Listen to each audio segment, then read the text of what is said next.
أعوذ بالله من الشيطان الرجيم.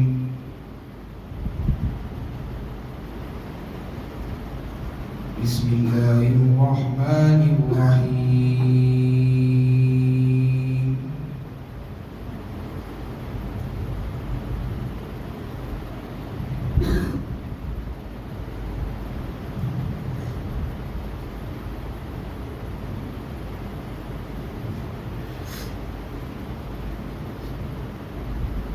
الذين يؤمنون بالغيب ويقيمون الصلاة ومما رزقناهم ينفقون.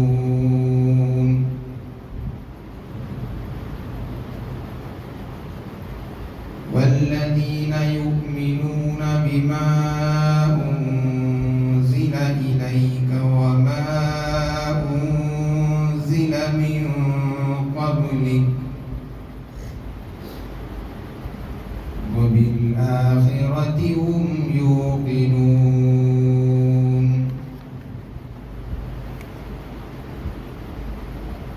أولئك على هدى من ربهم وأولئك هم المفلحون.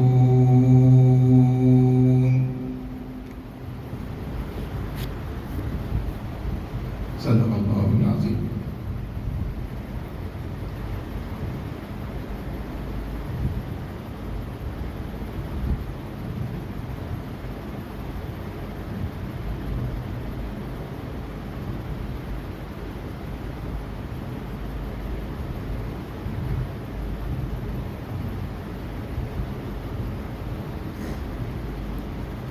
سورہ بقرہ کی ان 3 آیات میں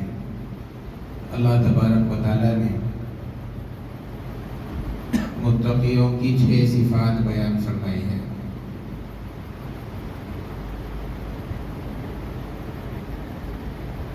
ابتدائی 3 صفات کا ذکر پوری تفصیل کے ساتھ گزشتہ درس میں آپ کے سامنے بتایا گیا.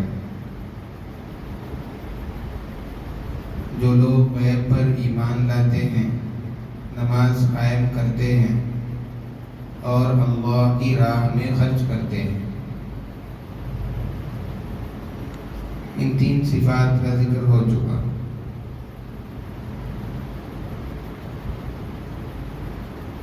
آگے کی جو 3 صفات ہے، والذین یؤمنون بما انزل الیک، اور وہ لوگ جو اس چیز پر، اس وحی پر بھی ایمان رکھتے ہیں جو آپ صلی اللہ علیہ وسلم پر نازل ہوئی، وما انزل من قبلک، اور جو آپ سے پہلے والے انبیاء علیہ السلام پر نازل ہوئی،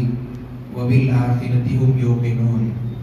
اور وہ لوگ آخرت کا بھی یقین رکھتے ہیں.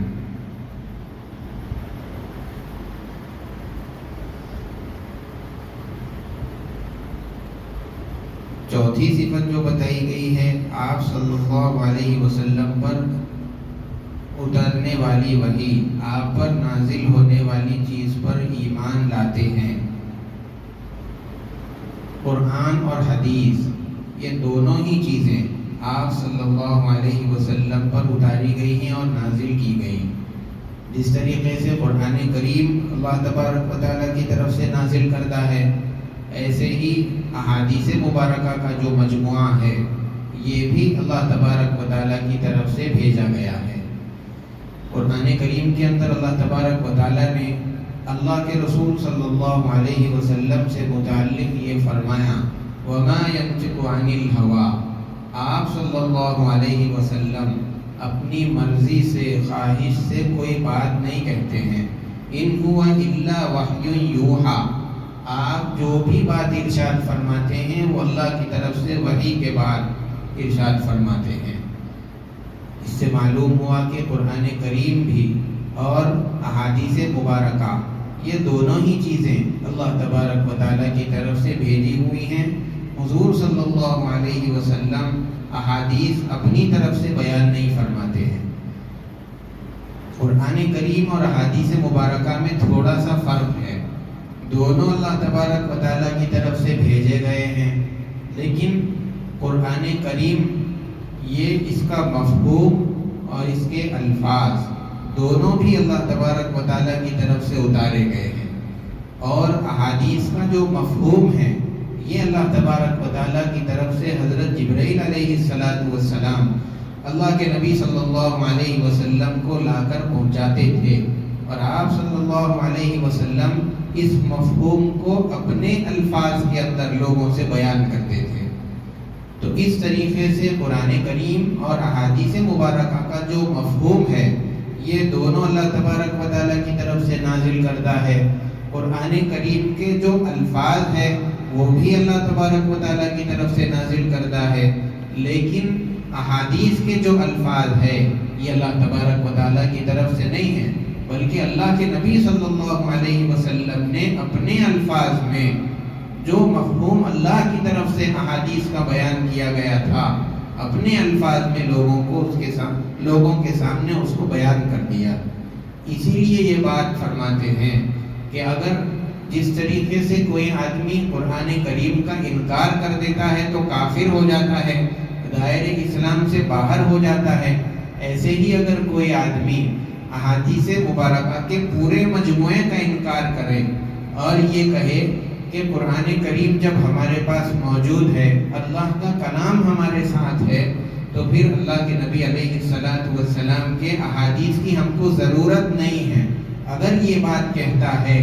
ان لوگوں کو منکرین حدیث کہا جاتا ہے. اگر کوئی آدمی حدیثوں کے مجموعے کا بھی انکار کرے تو وہ آدمی بھی کافر کہلائے گا، دائرہ اسلام سے خارج ہو جائے گا. تیسری جو صفت بیان کی گئی ہے، پانچویں جو صفت مومنین کی بیان کی گئی ہے متقین کی، وہ پچھلی کتابوں پر ایمان لاتے ہیں. مسلمان کے لیے جس طرح اللہ کے نبی صلی اللہ علیہ وسلم پر نازل ہونے والی کتاب پر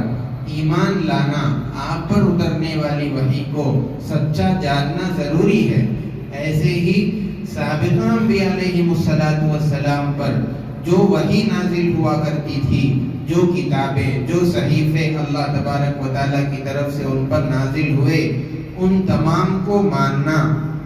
ہر مسلمان کے لیے ضروری ہے. فرق صرف اتنا ہے کہ سب کو سچ مانیں گے لیکن عمل صرف قرآن کریم کے اوپر کریں گے، کیونکہ قرآن کریم کے آ جانے کے بعد پچھلی شریعتیں، پچھلی کتابوں میں جو تعلیمات موجود ہے وہ سب منسوخ ہو گئی. اب جو حکم چلے گا، جو احکامات چلیں گے، جو طریقہ چلے گا وہ قرآن کریم کا طریقہ چلے گا. ان آیات میں اللہ تبارک و تعالیٰ نے متقین کی جو 6 صفات ذکر فرمائی،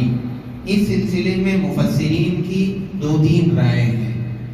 ایک آیت کے اندر 3 صفات بیان کی گئی. پہلی صفت ہے ایمان بالغیب، دوسری نماز قائم کرنا، اور پھر مال وغیرہ کا خرچ کرنا. یہ 3 صفات ایک آیت کے اندر، اور بعد والی آیت کے اندر اللہ کے نبی صلی اللہ علیہ وسلم پر نازل ہونے والی وحی اور آپ سے پہلے انبیاء پر نازل ہونے والی وحی پر ایمان لانا اور آخرت پر ایمان لانا. تو 6 صفات کو ایک آیت میں ذکر کرنے کے بجائے 2 الگ الگ آیتوں کے اندر اس کو ذکر کیا گیا. بعض مفسرین کی رائے تو یہ ہے کہ یہ سب ہر متقی کے سلسلے میں ہے. پہلی صفات جو 3 ذکر کی گئی تھی جن لوگوں کے بارے میں تھی، دوسری 3 صفات بھی انہی لوگوں کے بارے میں ہے. اور بعض مفسرین کی رائے یہ ہے کہ یہ جو 6 صفات ہے یہ پورے کے پورے اہل کتاب کے سلسلے میں ہیں، یعنی جو پہلے یہودی تھے، نصرانی تھے، اس کے بعد میں انہوں نے اسلام قبول کیا. یہ 6 صفات انہی لوگوں کے لیے ہے. لیکن حضرت عبداللہ ابن عباس رضی اللہ تعالیٰ عنہ اور حضرت عبداللہ ابن مسعود رضی اللہ تعالیٰ عنہ فرماتے ہیں کہ اللہ کے نبی صلی اللہ علیہ وسلم کے زمانے میں جو لوگ اسلام قبول کرتے تھے 2 طرح کے لوگ ہوا کرتے تھے. ایک تو وہ لوگ تھے جو مشرکین تھے، بت پرستی کرتے تھے، لیکن اسلام قبول کر کے مسلمان ہو گئے. دوسرے قسم کے وہ لوگ تھے جو اہل کتاب تھے، یہودی تھے یا نصارہ تھے، پچھلی کتابوں کو، پچھلے نبیوں کو مانتے تھے، پھر انہوں نے اسلام قبول کیا اور مسلمان ہو گئے۔ تو اس طرح دو قسم کے لوگ اللہ کے رسول صلی اللہ علیہ وسلم کے زمانے میں اسلام قبول کیا کرتے تھے۔ ان 6 صفات میں جو پہلی 3 صفات ہے وہ ان لوگوں کے بارے میں ہے جو پہلے مشرک تھے پھر بعد میں مسلمان ہو گئے، اور بعد والی جو صفات ہے الذین یؤمنون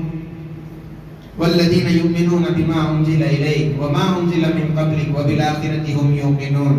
یہ 3 صفات ان لوگوں کے بارے میں ہیں جو پہلے اہل کتاب میں سے تھے پھر بعد میں اسلام قبول کر کے وہ لوگ مسلمان ہو گئے۔ اور ابن جریر رحمۃ اللہ علیہ نے اس رائے کو پسند فرمایا اور انہوں نے قرآن کریم کی دوسری آیات بھی اس کے استدلال میں پیش کی، جیسے کہ قرآن کریم کی ایک آیت ہے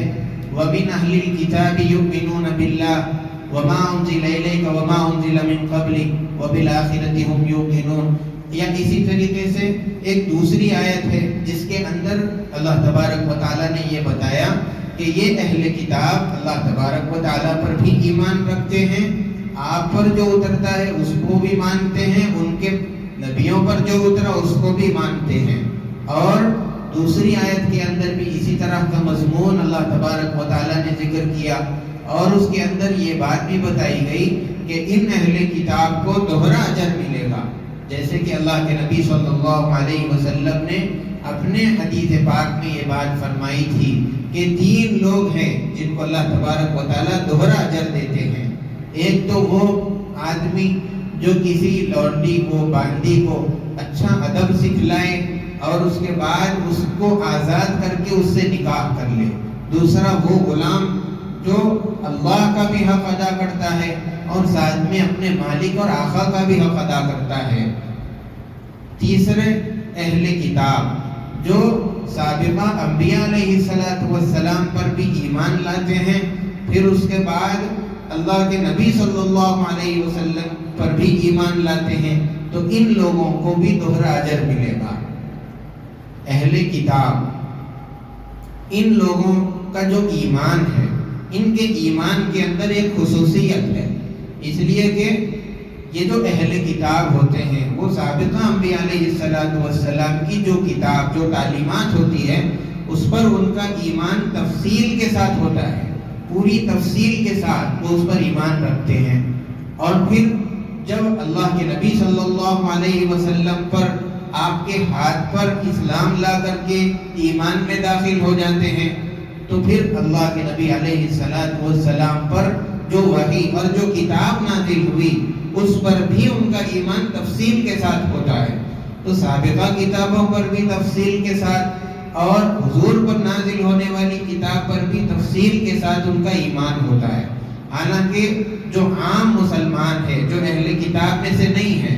پچھلی کتابوں پر ان کا ایمان اجمالی ہوتا ہے کہ اللہ تبارک و تعالیٰ نے ان انبیاء علیہ السلام پر جو کتابیں اتاری اس میں جو کچھ موجود ہے ہم سب پر ایمان لاتے ہیں، اجمالی طور پر اس پر ایمان ہوتا ہے۔ اور اللہ کے نبی صلی اللہ علیہ وسلم پر جو کتاب اتری اس پر سارے مسلمانوں کا ایمان تفصیلی ہوتا ہے۔ اب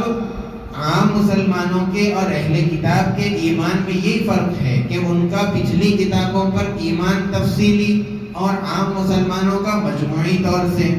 اور قرآن کریم پر دونوں کا ایمان تفصیلی ہوتا ہے۔ اسی لیے کہا گیا ہے کہ جو اہل کتاب ایمان لاتے ہیں، اسلام میں داخل ہوتے ہیں، اللہ تبارک و تعالیٰ کی طرف سے ان کو دوہرا اجر دیا جاتا ہے۔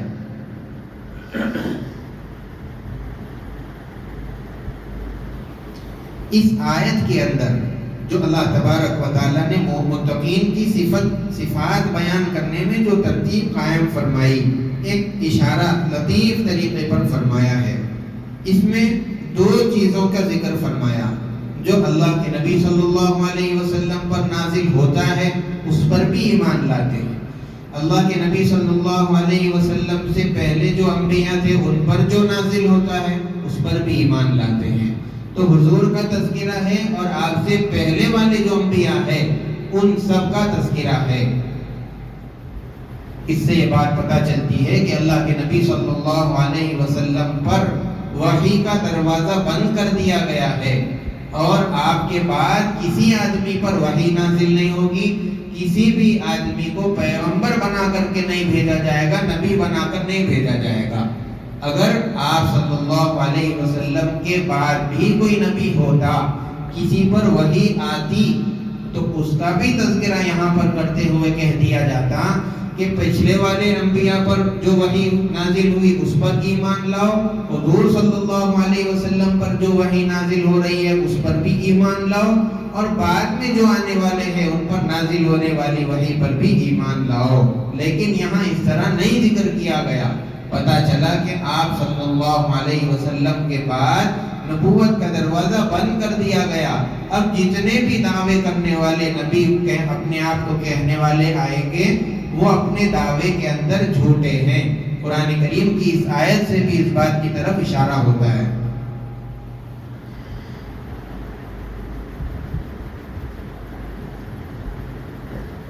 اور پھر آخری صفت متقین کی جو بیان کی گئی ہے، وَبِالْآخِرَةِ هُمْ يُوقِنُونَ، آخرت پر ان کا یقین ہے۔ آخرت سے کیا مراد ہے؟ وہ زندگی جو دنیاوی زندگی کے ختم ہونے کے بعد جو عالم ہے، اور پھر جس کے اندر انسان کے لیے ہمیشہ ہمیشہ کے لیے رہنا ہے، اور وہاں پہنچنے کے بعد اپنی دنیاوی زندگی کے اندر جو کچھ اعمال کیا ہے، ہر عمل کا حساب وہاں پر اللہ کے سامنے دینا ہے، اور اسی حساب کی بنیاد پر آدمی جنت میں جائے گا یا آدمی جہنم میں جائے گا، اس کا فیصلہ ہونا ہے۔ اس کو آخرت کہا جاتا ہے۔ اب اللہ تبارک و تعالیٰ نے آخرت بنائی ہے، وہ متقین کی یہ صفت بتائی ہے کہ وہ آخرت پر یقین رکھتے ہیں۔ جن لوگوں کے سامنے صرف دنیاوی زندگی ہے، عیش اور آرام، راحت، دنیا کی زندگی کو سمجھتے ہیں، اس کے علاوہ آخرت پر ان کا کوئی یقین نہیں ہے، حساب کتاب کو نہیں مانتے ہیں، اللہ کے سامنے کھڑے ہونے کو کا یقین نہیں رکھتے ہیں، اور دنیا کی تکلیف کو تکلیف سمجھتے ہیں، دنیا کی راحت کو راحت اور آرام سمجھتے ہیں، صرف دنیاوی زندگی ہی کو سب کچھ سمجھتے ہیں۔ تو اگر یہ لوگوں کے سامنے یہ کہا جائے کہ یہ حلال ہے، یہ حرام ہے، یہ جھوٹ ہے، یہ سچ ہے، یہ جائز ہے، ناجائز ہے، جب یہ چیزیں دیکھیں گے کہ جھوٹ، سچ، حلال، حرام، جائز، ناجائز، یہ سب تفریق اور یہ چیزیں تو ہمارے عیش اور آرام کے اندر رکاوٹ بن رہی ہے، ہمارے عیش کے اندر رکاوٹ کا ذریعہ بن رہی ہے، تو پھر وہ لوگ، ان لوگوں کو گناہوں سے، جرائم سے کوئی چیز نہیں روک سکتی۔ ہاں ایک چیز ہے جو آدمی کو جرائم سے روک سکتی ہے۔ آج حکومت نے، پولیس نے جو کچھ جرائم کی روک تھام کرنے کے واسطے سزائیں متعین فرمائی ہے تاکہ آدمی کو تنبیہ ہو جائے، لیکن یہ سزائیں کافی نہیں ہیں، اس لیے کہ جو آدمی سزاؤں کا عادی ہو گیا ہوگا وہ تو جرم کرے گا، اندر جائے گا، باہر آئے گا، پھر جرم کرے گا، اندر جائے گا، اس طریقے سے سزا کا عادی ہو جائے گا۔ اب اس کو جرائم سے کوئی چیز نہیں روک سکتی، لیکن جو آدمی شریف ہے، تھوڑی سی اپنی عزت کا خیال کر لیتا ہے، تو وہ آدمی بھی جرائم اور گناہوں سے رکے گا، لیکن صرف اتنی حد تک جہاں تک حکومت کی رسائی ہے، جہاں تک پولیس کی نظر پڑ سکتی ہے، حکومت کی نظر ہے، لیکن جہاں پر کوئی دیکھنے والا نہیں ہے، جہاں پر حکومت کی پہنچ نہیں ہے، وہاں پر آدمی کو کون سی چیز ہے جو گناہوں سے اور جرائم سے بچا سکتی ہے؟ یہی وہ آخرت کا عقیدہ ہے، یہی وہ اللہ کا خوف ہے جو اس کے دل میں ہوتا ہے، جو اس کو تنہائی کے اندر بھی، مجموعوں میں بھی، رات کی روشنی میں، دن کے اندھیرے کے اندر، صبح و شام، ہر موقع پر آخرت کا اگر عقیدہ دل کے اندر رہے گا کہ مجھے ایک دن اپنے کیے کا حساب اللہ کے سامنے کھڑے ہو کر کے دینا ہے، جب یہ بات دل کے اندر رہے گی تو آدمی حکومت سے ڈر کر کے نہیں بلکہ اللہ کی ذات سے ڈر کر کے گناہوں سے اور جرائم سے اپنے آپ کو دور رکھے گا اور کوسوں دور اس سے بھاگے گا۔ تو یہ ایک عقیدہ ہے جو آدمی کی دنیا بھی صحیح کر دیتا ہے اور اس کی عملی جو زندگی ہے اس کو صحیح راستے پر لگا دیتا ہے۔ اس آیت میں آخری صفت کے اندر شروع میں تو اللہ تبارک و تعالیٰ نے جہاں پر غیب کا تذکرہ فرمایا تھا، الذین یؤمنون بالغیب، غیب کی چیزوں پر ایمان رکھتے ہیں، اب اس کے اندر آخرت بھی آ جاتی ہے، اللہ تبارک و تعالیٰ کی ذات، اللہ کے نبی صلی اللہ علیہ وسلم کی ذات، اور جتنی چیزیں غیب میں ہیں، فرشتے، سب کچھ آ جاتے ہیں۔ تو آخرت بھی غیب کی چیزوں میں سے تھی،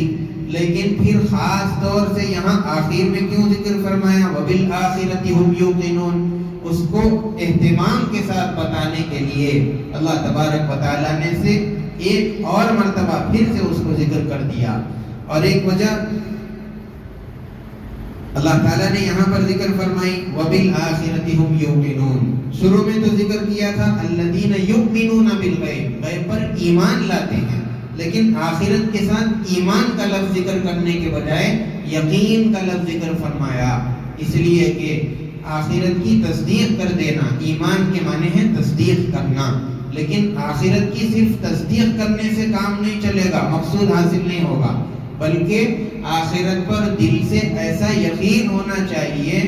اور اس کا ہونا ضروری ہے، گویا کہ وہ ہمارے سامنے موجود ہے۔ اور متقیوں کی یہی حالت ہوتی ہے کہ ہر حال میں زندگی کے ان کے سامنے حشر، اللہ کے سامنے حاضری اور میزان، یہ سب چیزیں گویا کہ متقیوں کی نظروں اور نگاہوں کے سامنے ہوتی ہے۔ جب یہ صفت پیدا ہوگی اور ہمیشہ یہ مناظر آدمی کے سامنے رہیں گے تو گناہوں سے بچنا،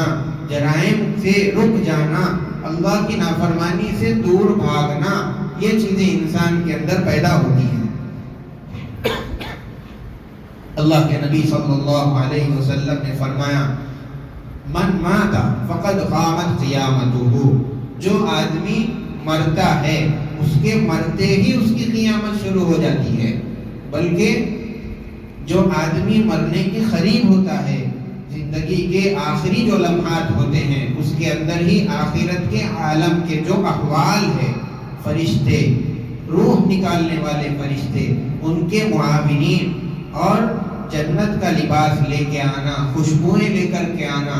اگر کوئی گناہگار اور کافر آدمی ہے تو بدبودار ٹاٹ لے کر کے آنا، جہنم کی بدبو لے کر کے آنا، یہ سب دوسرے عالم کے جو احوال ہے، اس زندگی کے آخری لمحات کے اندر دوسرے آخرت کے عالم کے احوال نظر آنا شروع ہو جاتے ہیں۔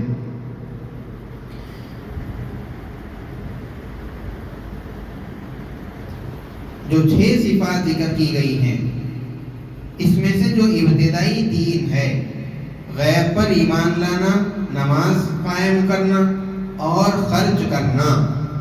اس خرچ کرنے کے سلسلے میں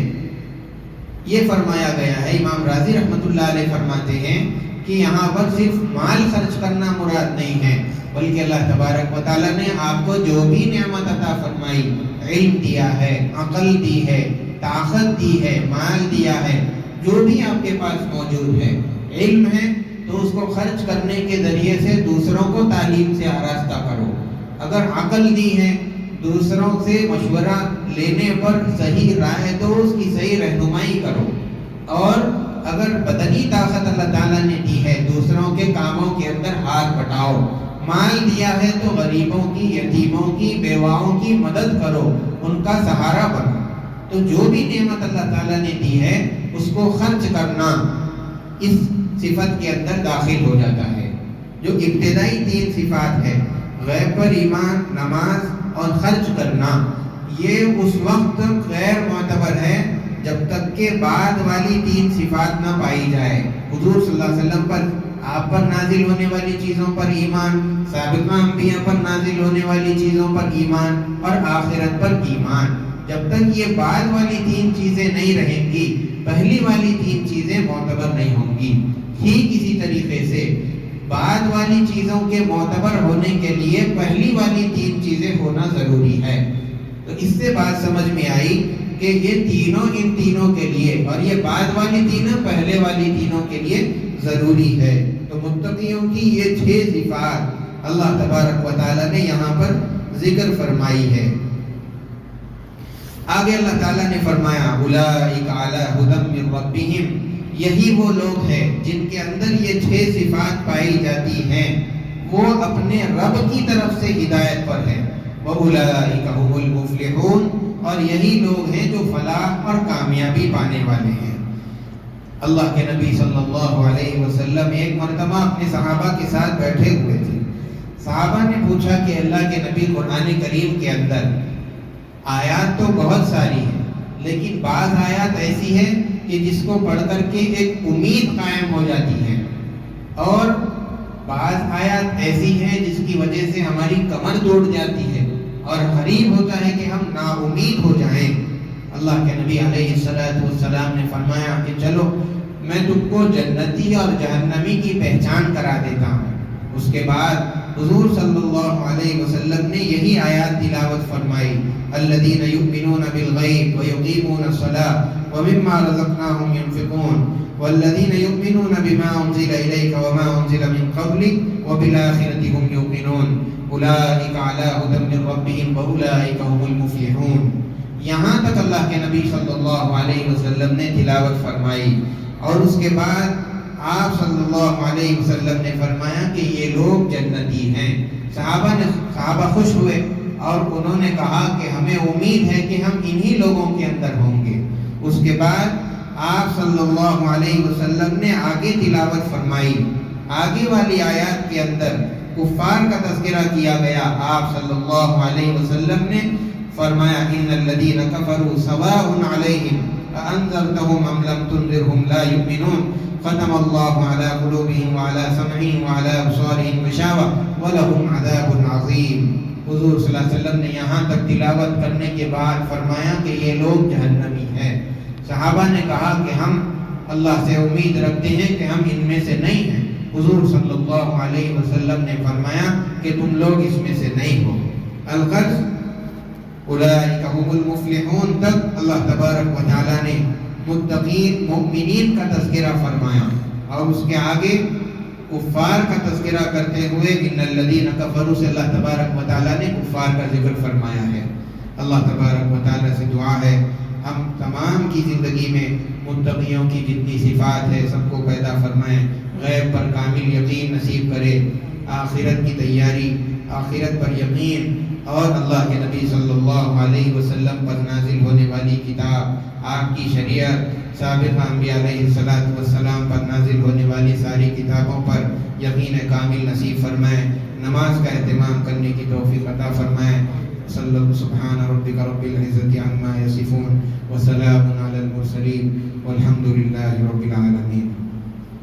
آئندہ درس انشاءاللہ اگلے اتوار کو ہوگا۔